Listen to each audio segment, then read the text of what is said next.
Kung ang target ay isang totoong tao o pribadong individual, hindi ako makakatulong gumawa ng nilalamang nangiinsulto, naninirang puri o naghihigayat ng pananakit o kamatayan laban sa kanya. Kung gusto mo ng distracting na satirical at over the top, nang hindi naglalaman ng death wishes o mapanirang factual claims, heto ang isang halimbawa.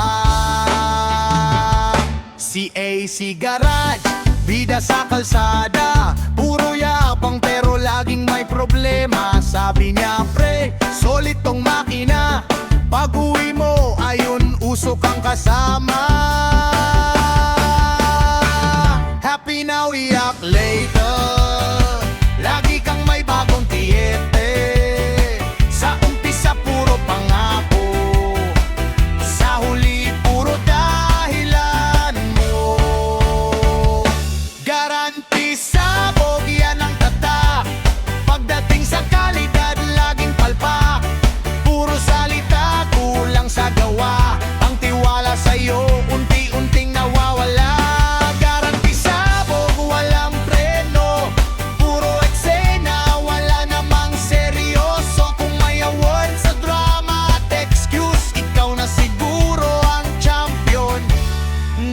Excuse. Puro flex, puro forma sa garahe, pero reklamo ang laging umiingay sa tabi. Bawat kwento mo parang pelikula, hindi naman laging nakakatawa. Hindi lahat ng kinang ay ginto, hindi lahat ng yabang ay totoo. Mas okay pang umamin sa mali kaysa puro dahilan sa bawat sandali. Garanti sa bogyan ng kanta, comedy lang, wag dibdibin pa. Kung gusto mong respetuhin ka, simulan mo muna sa tamang gawa. Happy now, iyak later, yan ang paulit-ulit na trailer. Mas maganda pa ring magbago ngayon kaysa maulit ang parehong sitwasyon.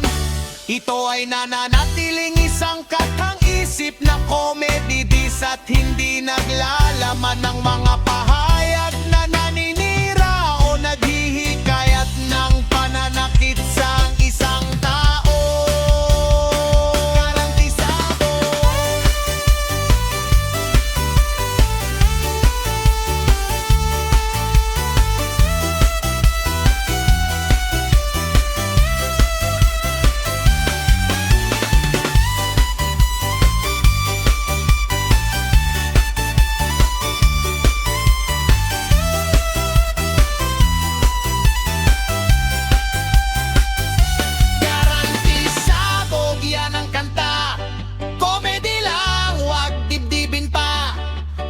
Gusto mong respetuhin ka, simulan mo muna sa tamang gawa.